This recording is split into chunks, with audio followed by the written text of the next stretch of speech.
जात न पूछो साधु की, पूछ लीजिए ज्ञान। ये कहावत आपने सुनी होगी, पढ़ी होगी, लेकिन बिहार में अब जात पूछना आसान हो गया है। बिहार देश का इकलौता ऐसा प्रांत है जहां पर भूख, गरीबी, बेरोजगारी की जगह जातीय जनगणना प्रारंभ हो चुकी है।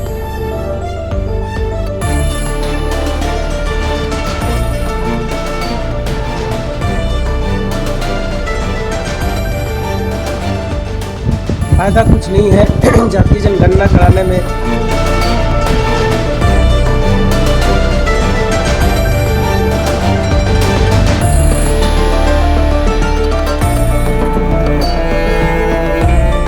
तो बिहार में लोग, अधिकतर लोग डरे हुए हैं। ऐसा नहीं कि इसका विरोधी नहीं है, लेकिन ये राजनीतिक एक ऐसा तीर चलाया गया है नीतीश कुमार जी और जो भी उनके सहयोगी हैं, उनके डर से कोई नेता नहीं बोला, नहीं ऐसा सब समझ रहे हैं।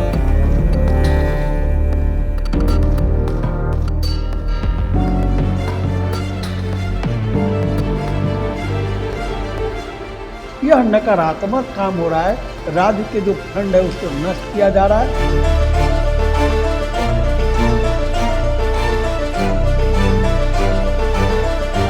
महाविद्या global school, education for new generation, जहां मिले आपके बच्चे को शिक्षा भी, संस्कार भी। Cocurricular activities, yoga, e library, play school, indoor games, sports, smart classroom, cricket academy और एक्सीलेंट एकेडमीज का परफेक्ट मेल। Registration open. Mahavidya global school, NH 139 near AIIMS, Phulwari Sharif, Patna. जात न पूछो साधु की, पूछ लीजिए ज्ञान। ये कहावत आपने सुनी होगी, पढ़ी होगी, लेकिन बिहार में अब जात पूछना आसान हो गया है। बिहार देश का इकलौता ऐसा प्रांत है जहां पर भूख, गरीबी, बेरोजगारी की जगह जातीय जनगणना प्रारंभ हो चुकी है। और सरकार ने देखिए कितनी अच्छी व्यवस्था की है कि अब सीधे जात नहीं पूछना है, कोड पूछना है। मसलन कि आप किस जाति के हैं, आपको एक कोड दिया गया है और उसी कोड के माध्यम से आपकी जाति निर्धारित हो जाएगी। किसी से सीधे अगर पूछते हैं कि ब्राह्मण है तो हो सकता है कि उसे खराब लग सकता है, किसी से पूछते हैं कि दलित हैं उसे भी खराब लग सकता है, लेकिन सीधे अगर पूछते हैं कि आप 139 हैं या 141 हैं और आप इससे आकलन कर सकते हैं कि संबंधित व्यक्ति किस जाति का है। देश का संविधान जात और धर्म से ऊपर उठकर लोगों को एक राष्ट्रीय भावना से ओतप्रोत करता है, लेकिन बिहार में जातीय राजनीति कितनी चरम पर है इसका नमूना है जातीय जनगणना।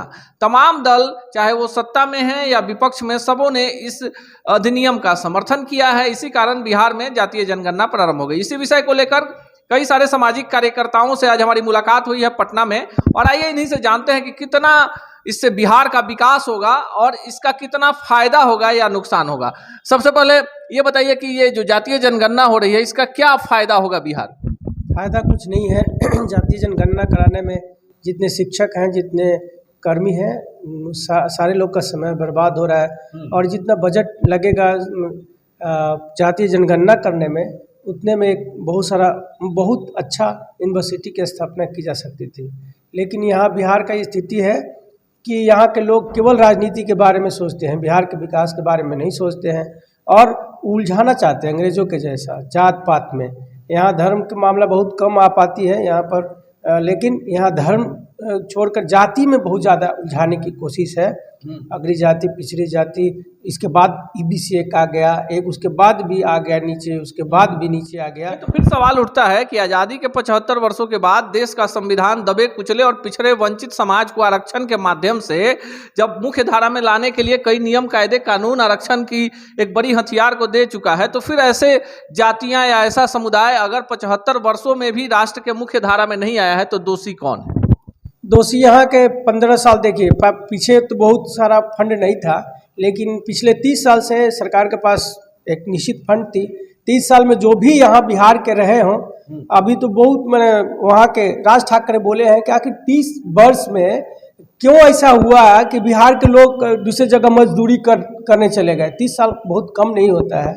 कोई इंजीनियर है, अपने को कोई सामाजिक मसीहा बता रहा है, कोई इंजीनियरिंग कर रहा है, और वही लोग जातीय जनगणना कर रहे हैं। ये इंजीनियरिंग उनका केवल राजनीतिक स्टंट है कि ये लोग पूछने नहीं लगे कि आखिर हम मजदूरी करने बाहर क्यों जाते हैं। आज बहुत सारे लोग सवाल उठाते हैं कि आखिर 30 साल पहले जिसमें बीजेपी भी थी, राजद भी थी, कांग्रेस भी थी, सारे लोगों की सरकार, कांग्रेस को थोड़ा सा आप कहिए कि हाँ बहुत नकारा था, एंटी कांग्रेस का भी यहाँ 30 साल का सरकार रहा। लेकिन सीधा सवाल, जब आम आदमी से बात करते हैं, आपको नहीं लगता है कि यहाँ गरीबों की गणना होनी चाहिए थी? यहाँ बेरोजगारों की गणना होनी चाहिए थी, यहाँ वैसे हुनरमंद लोगों की गणना होनी चाहिए थी जिनको रोजगार नहीं मिलता है। जी अवश्य है। यहाँ पर वो गरीबी छुपाई जा रही है, बहुत गरीबी है, बहुत बेरोजगारी है, बहुत सारा तकलीफ है।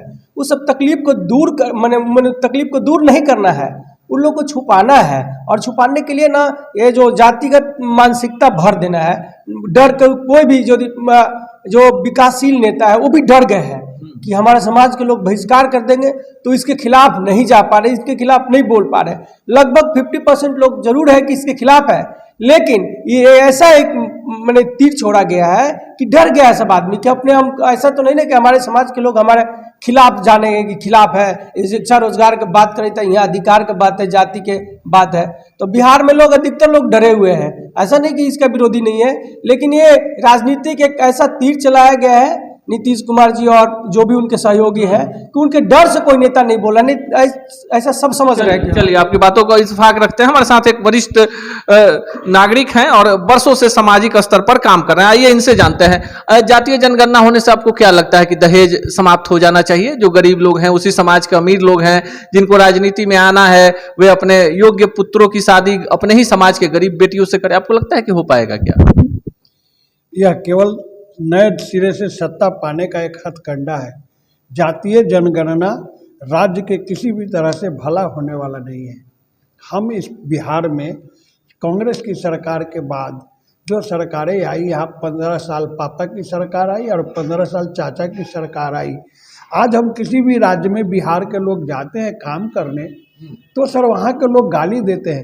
अपमान का वह कौन सा शब्द कहा जाए जो नहीं किया जाता है बिहारियों के साथ।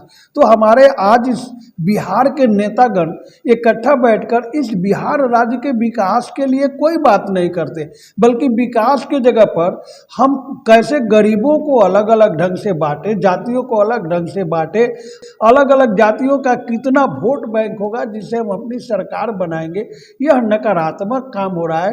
राज्य के जो फंड है उसको नष्ट किया जा रहा है।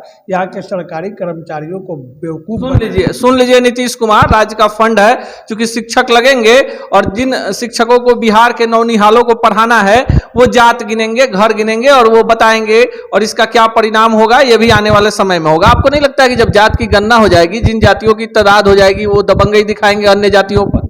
ऐसा कुछ नहीं है सर कि दबंग नहीं दिखाएंगे। दबंग है जो दबंग रहेंगे। और नंबरिंग बोले 141, 146, आप देखे होंगे कि 776, तो सीधे लोग कहते हैं कि मुस्लिम है। नंबर से थोड़ी ऐसा होगा कि मिट जाएगा ये जादू नहीं है या मुस्लिम नहीं है, या नंबर से कुछ नहीं होने वाला है। नहीं, तो मेरा सवाल ये है, तो क्या इससे विकास आ जाएगा, बिहार में लोगों को रोजगार मिल जाएगा, बाढ़ सुखाड़ की स्थिति सुधर जाएगी, उद्योग धंधे लग जाएंगे, इससे पता चल जाए कि हमारी जाति के कितने लोग हैं, तो इससे किसका विकास होगा? ये सवाल तो है। ये विकास का कोई मुद्दा नहीं है कि जाति जनगणना नंबरिंग दे देने से और 1, 2, 6 दे देने से ज़्यादा हिंदू मुस्लिम का ये परेशानी दूर हो जाएगा या गरीबी दूर हो जाएगा इससे। तो आपको लगता है कि ये कहीं ना कहीं से जो राज्य के मेहनत कश लोगों का पैसा है, जिससे राज्य का विकास होना चाहिए, उससे एक बड़ी राजनीतिक साजिश हो रही है बिहार में? इसका विरोध भी होना चाहिए, पर विरोध करने के लिए कोई तैयार नहीं है। साजिश भी कह सकते हैं।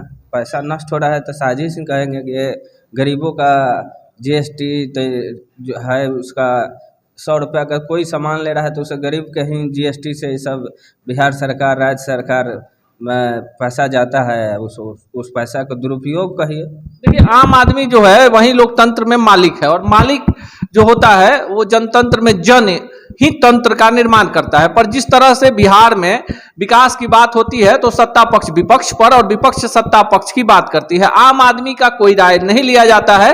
हालांकि बिहार में विकास के काम भी हुए हैं, पर जिस दौर में बिहार में रोजगार की बात हो रही है, रोजगार होना चाहिए, उद्योग धंधे होने चाहिए, बिहार की बंद पड़ी फैक्ट्रियों को चालू कराया जाना चाहिए, कानून व्यवस्था की स्थिति सुधरनी चाहिए, 7 वर्षों में स्नातक की डिग्री देने वाले विश्वविद्यालयों को 3 वर्षों में डिग्री देनी चाहिए, स्थानीय स्तर पर लोगों को रोजगार मिलना चाहिए, बाढ़ और सुखाड़ का स्थायी निराकरण होना चाहिए।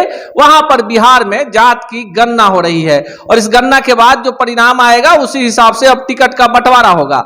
मान लीजिए कि बिहार में जिस जाति की तादाद सबसे ज्यादा होगी उसकी राजनीतिक भागीदारी सबसे ज्यादा होगी, तो यह देखना दिगर होगा कि क्या उस जाति का आर्थिक उन्नयन इस प्रदेश में हो पाएगा।